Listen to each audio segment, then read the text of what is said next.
eu gostaria que nós estivéssemos, queridos, abrindo a palavra do Senhor no livro de Hebreus, no capítulo 10 de Hebreus. Nós estaremos meditando do verso 26 ao verso 31.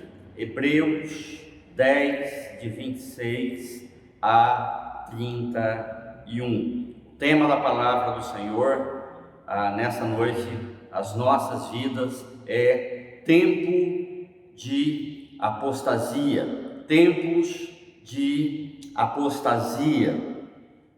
Hebreus capítulo 10, de 26 a 31. Diz assim a palavra do Senhor: porque se vivermos deliberadamente em pecado, depois de termos recebido o pleno conhecimento da verdade, já não resta sacrifício pelos pecados. Pelo contrário, certa expectação horrível de juízo e fogo consumidor, prestes a consumir os adversários. Sem misericórdia morre pelo depoimento de 2 ou 3 testemunhas, quem tiver rejeitado a lei de Moisés. De quanto mais severo castigo julgais vós, será considerado digno aquele que calcou aos pés o Filho de Deus e profanou o sangue da aliança com o qual foi santificado e ultrajou o Espírito da graça. Ora, nós conhecemos aquele que disse: a mim pertence a vingança, eu retribuirei, e outra vez o Senhor julgará o seu povo. Horrível coisa é cair nas mãos do Deus vivo. Horrível coisa é cair nas mãos do Deus vivo. Vamos orar. Deus de infinita graça, nós colocamos diante do teu altar de graça a tua palavra, ó Deus, e juntamente, ó Deus, com ela, ó Deus, os nossos corações, as nossas almas.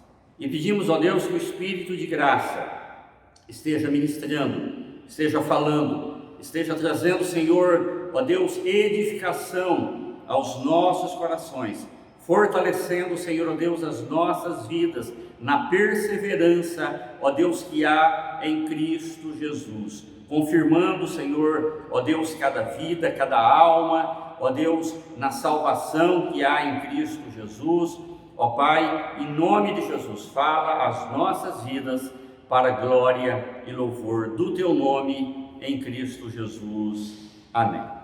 Queridos, é perfeitamente normal, de acordo com a palavra de Deus, a Bíblia, que uma pessoa, ela pode passar um tempo como crente no Senhor Jesus e depois ela abandonar essa fé, ela virar as costas para essa fé, ela se debandar, ela virar as costas para o próprio Deus.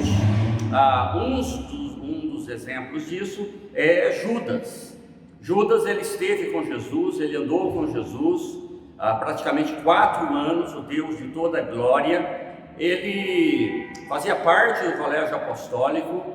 Judas, ele fez milagres, ele ouviu o Senhor Jesus durante anos, os sermões, mas no final do ministério de Jesus nós vemos, ele se desvia da verdade depois de tê-la conhecido toda a verdade. Paulo, ele fala de 3 pessoas que se apostataram, que faziam parte da igreja e depois saíram, voltaram as costas para o Senhor Jesus.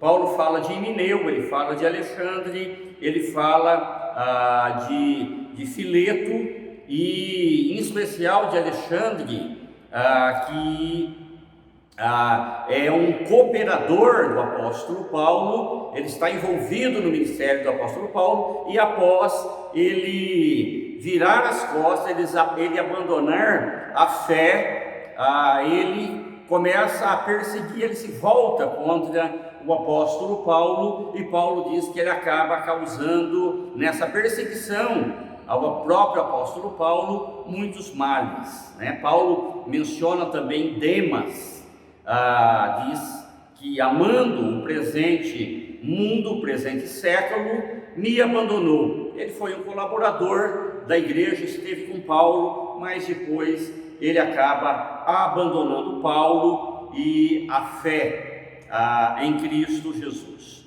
Em 1 João, ele vai dizer dos falsos profetas e diz que eles saíram de nós.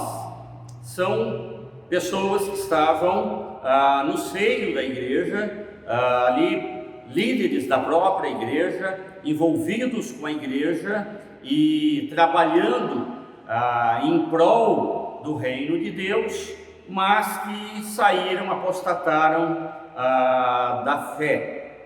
E há vários motivos para a apostasia, que é você conhecer a verdade, tomar conhecimento da verdade, a verdade de Deus, a única verdade, e depois abandoná-la. Alguns desses motivos são pessoas que se desiludem com Deus. Elas esperavam o benefício de Deus e muitas vezes acabam não recebendo e acabam se escandalizando, tropeçando.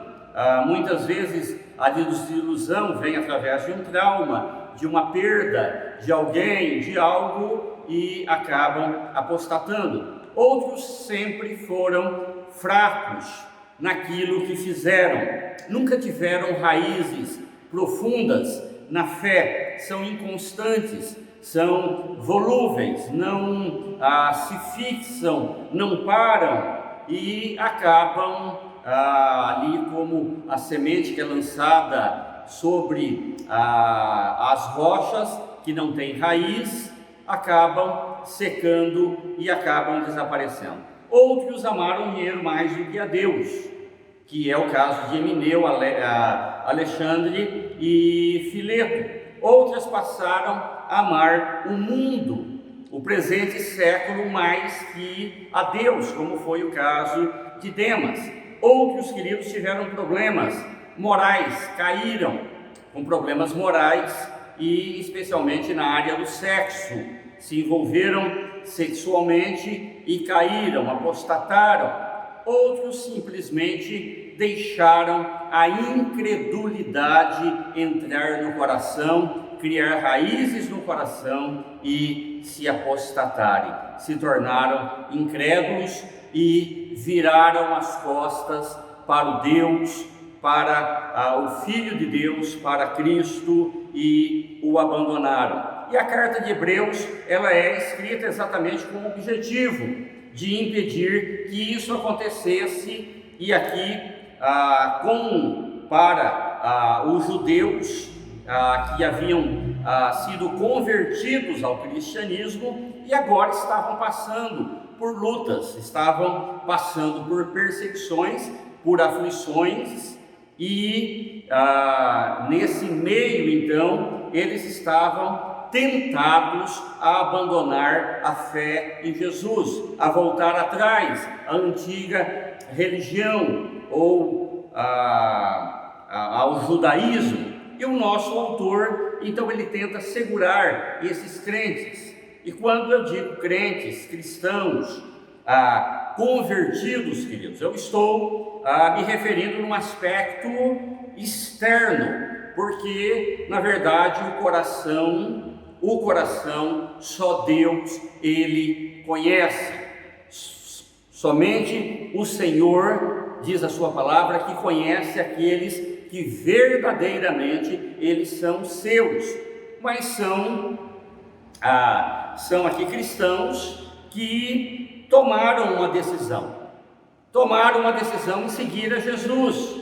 Eles fizeram parte da igreja, estiveram no seio da igreja, foram batizados, tomaram parte das santas ceias, eles professavam a Cristo, mas só Deus sabe a sinceridade dos seus atos, do seu coração. E em geral, e aqui geralmente, eram cristãos professos. Se eram verdadeiramente cristão, só o Senhor o sabe, porque só Ele conhece verdadeiramente o coração. E o autor, então, ele emprega aqui vários argumentos na carta para a permanência desses cristãos em Cristo.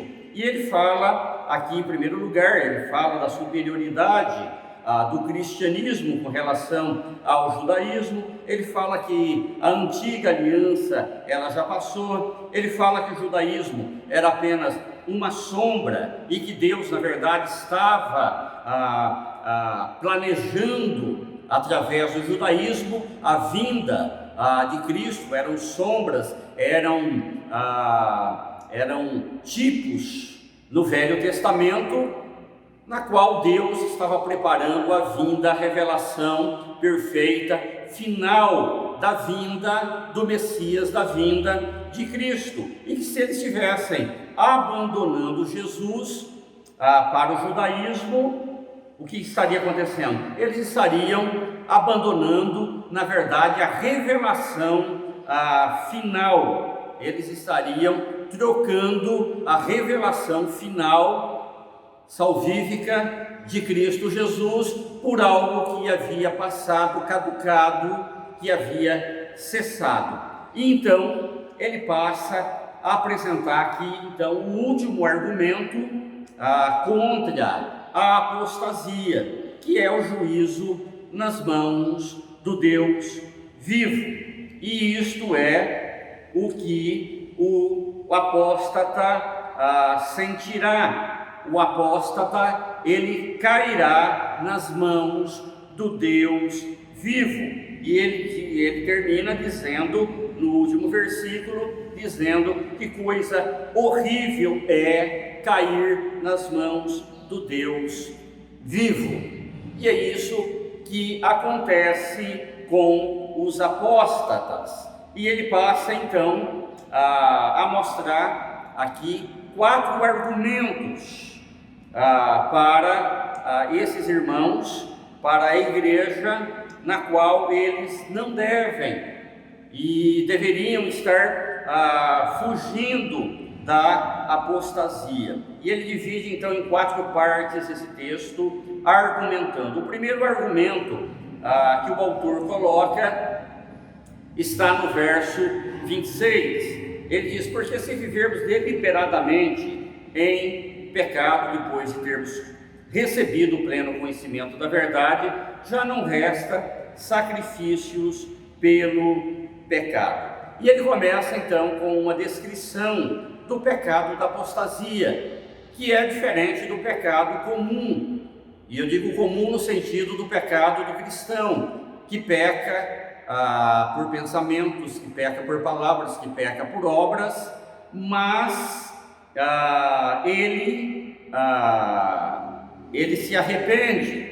Todos nós tropeçamos, todos nós pecamos, todos nós falhamos, mas ele está falando aqui de um pecado, deste pecado da apostasia, que é um pecado voluntário, é um pecado deliberado, proposital, de alguém que depois de ter conhecido a verdade, abandona essa verdade, vira as costas para Deus, para Cristo, diferentemente do crente que cai, que tropeça, que passa por momentos difíceis, e ele peca, ele se entristece, ele se arrepende, ele pede perdão a Deus do mal que ele cometeu. Então ele se refere a algo muito pior. E o que há de terrível neste pecado, a ponto dele dizer que eles vão cair nas mãos do Deus vivo? Em primeiro lugar, ele diz que é terrível coisa porque é uma atitude contínua, não é algo isolado. No verso 26, na primeira parte, ele vai dizer: se vivermos em pecado. E esse viver em pecado é uma vida de pecado, é uma vida no pecado, é uma maneira de viver e ser no pecado. Em segundo lugar, ele diz: se vivermos deliberadamente em pecado. Esse pecado é feito de propósito, é proposital, é intencional. E depois, na parte C, se vivermos em pecado, deliberadamente em pecado, depois de termos recebido o pleno conhecimento da verdade. E é importante perceber a que pecado o nosso autor ele se refere. A pessoas que depois de terem recebido a Cristo, elas ouviram a respeito de Cristo, elas passaram a seguir a Cristo, elas aceitaram aquilo no seu coração, na sua vida, elas foram batizadas, elas participaram da ceia, elas estiveram na igreja, mas não só isso, elas tiveram uma experiência de viverem na comunidade da verdade, que é a igreja, no corpo de Cristo, e uma vez feito isso, elas viram as costas, elas abandonam essa verdade de forma deliberada. Elas sabiam aquilo que estavam fazendo e passam a viver, então, nesse estado de rebelião contra Deus, nesse estado de incredulidade, nesse estado de revolta contra Deus, que a Bíblia, a palavra do Senhor chama de apostasia. Em segundo lugar, o nosso autor ele vai mostrar então o destino terrível que aguarda os apóstatas e o que vai acontecer com ele. E ele mostra que são duas coisas. No verso 26, ainda no final dele, ele diz agora que já não resta sacrifício pelos pecados. Já não resta sacrifícios pelo pecado. E no caso, por esse pecado em particular, não há sacrifício para ele, não tem sacrifício para ele, não tem algo que possa pagar esse pecado, anular esse pecado, perdoar esse pecado. Por quê? Porque eles estavam voltando atrás, e esses sacrifícios em Israel de perdão haviam cessado quando eles traziam ali no templo os animais, e por cada pecado era sacrificado um animal e o sangue era derramado, e isso havia cessado. Então ele diz que por esse pecado, voltando atrás, já não há mais perdão. Se aquele judeu que creu em Cristo, aquele judeu que disse que cria em Cristo, que esteve ali na aliança do Cordeiro, do sangue do Cordeiro, ele foi batizado, ele esteve no contexto da igreja, ele tinha essa expectativa de ser perdoado pelo sangue do Cordeiro na cruz do Calvário. Ele abandona tudo, ele volta atrás, não há mais, não resta mais sacrifício por esse pecado, porque o verdadeiro sacrifício, ele foi feito ali por Cristo Jesus na cruz do Calvário. O sacrifício perfeito, de uma vez por todos e de uma vez por todas. Os animais ali sacrificados não tinham mais valor, então já não resta mais sacrifício. Na verdade, ele está aqui abandonando o único remédio para a sua doença. Ele virou as costas e ele jogou fora o remédio para o seu pecado, ele jogou fora a sua tábua de salvação, e por isso então ele morrerá sem perdão. Ele diz aqui que ele levará os seus pecados para a sepultura, e ali ele terá então o juízo de Deus sobre a sua vida. E é exatamente o que diz no verso 27, quando ele diz que pelo contrário,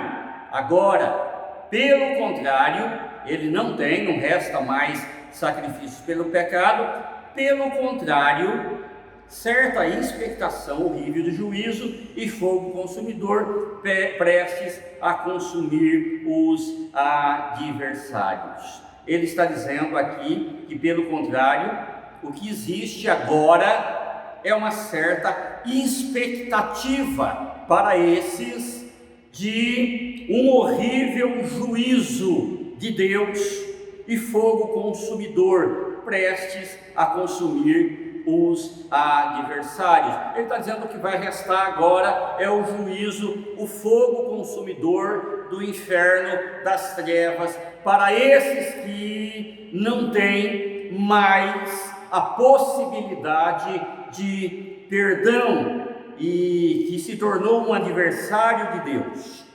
Ele vai morrer condenado debaixo da ira de Deus, e esse fogo vingador, esse horrível do juízo que Deus ele exerce sobre os seus adversários. E é isso que se torna um apóstata. Ele se torna um adversário de Deus. Por quê? Porque ele se torna um inimigo da verdade. Ele se torna alguém que virou as costas para a verdade. Ele se torna inimigo da verdade, e a verdade é Cristo. Ele se torna um inimigo do próprio Cristo. E em terceiro lugar, então, ele faz uma comparação entre a seriedade deste pecado de apostasia contra Cristo com o pecado de apostasia no Antigo Testamento. E esse ponto é muito importante, porque a carta, queridos, ela é endereçada aqui aos judeus. E esses judeus, eles conheciam muito bem o Antigo Testamento, eles conheciam muito bem a lei de Deus. Eles conheciam ali em Deuteronômio, na lei, no capítulo 17, de 2 a 7, aonde Deus ele diz: se um israelita, que faz parte da aliança, é povo de Deus, ele abandonar a Deus, e ele começar a adorar o sol, a lua, as estrelas, os ídolos, ele se apostatar, ele abandonar o Deus verdadeiro, ele será apedrejado, diz a lei. A pena era a pena de morte. Não havia sacrifício por este tipo de pecado.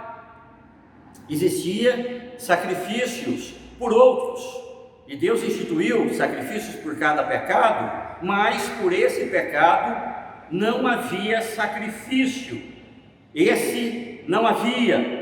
Ele diz ali que chamaria 2, 3 testemunhas, e se essas testemunhas dissessem: olha, não, ele verdadeiramente, ele abandonou o Deus verdadeiro e agora ele está adorando outras coisas, ele está adorando ídolos, ele seria então morto sem misericórdia. E agora o autor então ele pergunta, a pergunta do autor para a igreja, para as nossas vidas, no verso 29, ele diz: de quanto mais severo castigo julgais vós, será considerado digno aquele que calcou os pés, o Filho de Deus, e profanou o sangue da aliança com o qual foi santificado, e ultrajou o Espírito da graça. Ele está dizendo-se no Novo Testamento, que era o período de figuras, de sombras, de tipos, onde não havia ainda se revelado claramente a Cristo.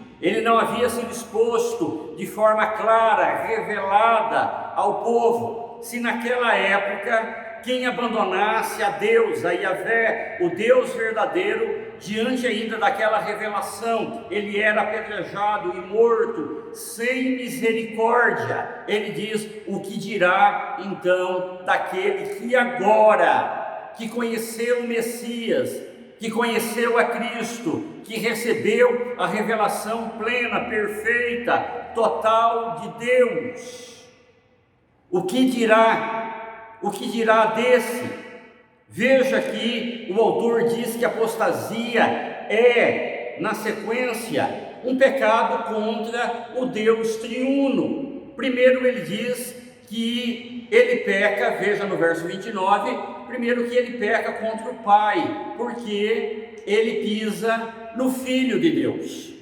O apóstata, ele está pecando contra o Deus Pai, porque ele pisa no seu Filho, ele pisa em Cristo, ele pisa no Filho de Deus, e esse calcar é nada menos do que menosprezar. Ele coloca algo como algo desprezível, banal, vulgar, e você imagina pisando no teu filho, pisando no seu filho, quanto mais pisar no Filho de Deus. Em segundo lugar, ele diz que ele peca contra o próprio Filho, contra o próprio Cristo, porque diz que ele profana o sangue da aliança na qual ele foi santificado. E profanar aqui no original é considerar o sangue de Cristo algo vulgar e comum. Quando ele profana o sangue de Cristo, ele está dizendo que o sangue de Cristo é algo vulgar, comum, quando ele vira as costas.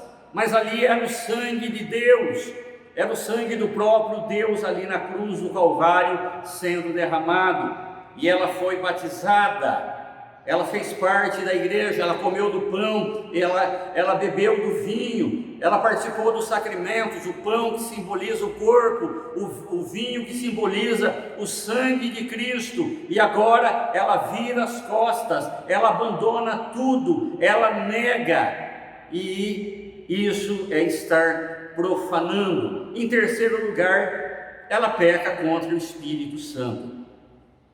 Mesmo no verso 29, ele vai dizer porque ele ultraja o Espírito da graça. E é o Espírito da graça, o Espírito Santo, que traz a graça de Deus até nós. E ele traz a graça de Deus até nós através da pregação da palavra. Ele traz a graça através do batismo, das ordenanças, da Santa Ceia, do pão e do vinho, da leitura da palavra, da comunhão da igreja, do culto. É Ele, o Espírito Santo, quem traz a nós. Mas agora, queridos, o apóstata, ele resiste à graça de Deus, ele se rebela contra essa oferta graciosa do Espírito Santo, esse perdão mediante o Filho de Deus. E agora, por último, em consequência, o autor ele vai descrever então o caráter vingador de Deus. No verso 30 e 31, ele diz: ora, nós conhecemos aquele que disse: a mim pertence a vingança, eu retribuirei, e outra vez o Senhor julgará o seu povo. Horrível coisa é cair nas mãos do Deus vivo. E aqui, quando ele diz: ora, nós conhecemos aquele que disse. Quando ele diz: ora, nós, quem nós? Aqui são os judeus. Em primeira mão, em primeira instância, eles conheciam o que Deus disse, as coisas que Deus ele disse a respeito dele, de Deus, do caráter de Deus, do caráter vingativo de Deus, de juízo de Deus no Antigo Testamento. E esse é o nosso mesmo Deus. Esse Deus é o Deus que falou, é o Deus na qual está registrado aqui para nós. E ele aqui faz menção do capítulo 32 de Deuteronômio, quando Deus ele diz a Moisés, a mim pertence a vingança, Moisés, eu julgarei o meu povo, e ele usa este argumento para esses irmãos. ele está dizendo: vocês conhecem esse Deus, não conhecem? Vocês sabem quem é esse Deus, vocês têm conhecimento deste Deus, vocês não são ignorantes, vocês conhecem a Ele, portanto, vocês estão pecando contra a própria alma. E ele vai concluir então no verso 31 que vocês conhecem, estão apostatando, vocês que estão tentados a apostatar, vocês que conhecem esse Deus. E ele diz: horrível coisa é cair nas mãos do Deus vivo, do Deus eterno. Vocês que estão sendo tentados a apostatar, vocês conhecem esse Deus, e esse Deus é um Deus vivo, é um Deus eterno, não é um Deus das nações, não é um Deus que tem um fim, mas é um Deus vivo. Então, queridos, ele está dizendo aqui porque ele coloca vivo, porque é um Deus, queridos, que ele vai cumprir eternamente o seu juízo, não é algo que vai passar, mas será eterno. É o mesmo Deus que pode te fazer feliz, que pode te fazer pleno por toda a eternidade, te fazer feliz em glória por toda a majestade, por toda a eternidade, mas é o Deus também, ele está dizendo que pode te fazer sofrer sem misericórdia por toda a eternidade. E a quem essa palavra se aplica hoje, queridos? Será que ela tem um valor para as nossas vidas? E eu digo que sim. Por quê? Porque os apóstatas sempre existiram. E um dos exemplos disso são, por exemplo, os liberais que estão dentro das igrejas, que muitas vezes são pastores, são líderes, são crentes, são professores de escola dominical, são professores, queridos, de seminários, que negam a palavra de Deus como revelação de Deus, que negam a Trindade, que negam a divindade de Cristo, negam muitas vezes a ressurreição corpórea do próprio Cristo. São membros de seitas, que muitas vezes foram evangélicos, que um dia ali foram seduzidos pelas seitas, deixou alguém entrar em casa, ali com um panfleto, ouviram as suas palavras e acabaram absorvendo as suas doutrinas e virando as costas para a verdade, para a fé, virando as costas para Cristo, negando a Cristo, negando muitas vezes até a divindade do Espírito Santo. São aqueles que muitas vezes nasceram num lar evangélico, que nasceram na igreja, que foram criados na igreja, que ouviram da palavra, que domingo após domingo, semana após semana, meses, anos, ouviram a palavra de Deus, ouviram sermões, estudos da palavra de Deus durante toda a sua vida, e a certa altura eles tomam uma decisão deliberada e dizem: eu não quero mais, eu não quero mais, eu não creio nisso, eu viro as costas para isso e já não resta mais o que fazer, apostatados da fé.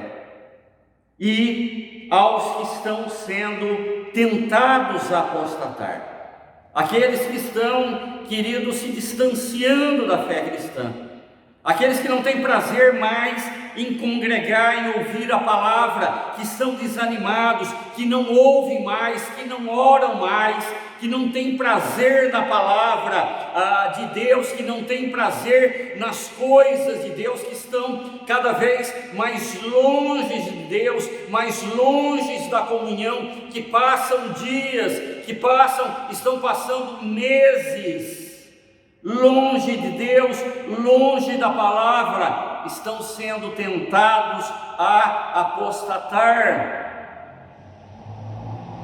E a tentação, queridos, da apostasia, eu quero dizer para você que ela é constante. Não pense você que ela está longe de você, ela está mais perto do que você imagina, muito mais do que você pensa.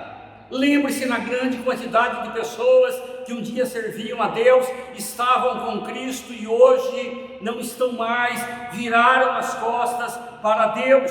Então, queridos, a minha primeira palavra é para você que se diz cristão, mas que negligencia, é negligente os meios da graça, que não persevera, que não luta em ler a Bíblia todos os dias, em orar a Deus, em buscar a comunhão com Deus, a comunhão com cristãos, que não está nem aí para a oração, para as reuniões de oração, que mal ouve a palavra, mal ouve os cultos, mas está com um coração insensível. E os meios de graça Deus deixou, queridos, para que nós fiquemos firmes, para que nós não caiamos. Então, cuidado com a apostasia, cuidado com a apostasia. E eu deixo, em último lugar, aqueles que estão sofrendo, às vezes o sofrimento, querido, o sofrimento de múltiplas formas, a dor, a doença, a perda, a contrariedade, faz muitas vezes com que muitos questionem a Deus, questionem a sua bondade, a sua graça e viram as costas, vão esfriando, vão se distanciando. Deus foi injusto, Deus, aonde está Deus? Cuidado, queridos, o sofrimento ele pode afastá-lo, ele pode muitas vezes trazê-lo para junto de Deus, mas ele pode também levá-lo à apostasia, a se virar as costas para Deus. Um dia o Senhor Jesus, ali, agora encerrando, ele vira para os seus discípulos, uma grande multidão, e muitos haviam ali o deixado, enquanto Jesus estava multiplicando o pão, peixe, estava dando de comer, estava fazendo milagres, curando, abençoando, estavam recebendo, estavam com ele.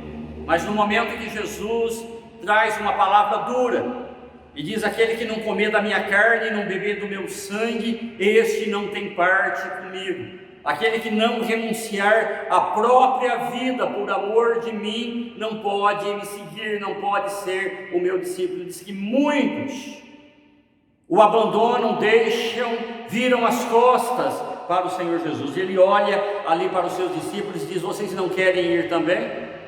Vocês não querem virar as costas também?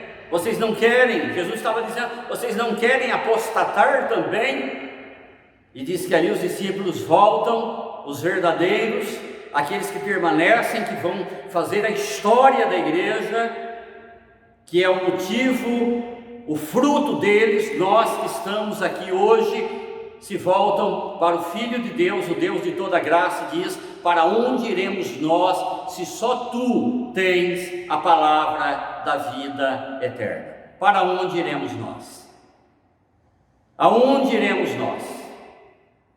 O único lugar que há fora do Senhor é a apostasia, é cair nas mãos do Deus vivo. E horrenda coisa, horrível coisa é cair nas mãos do Deus vivo.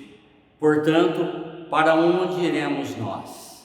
Nós permaneceremos, nós estaremos firmes, nós estaremos ao seu lado. O Senhor estará em nós para sempre. Por isso, querido, fique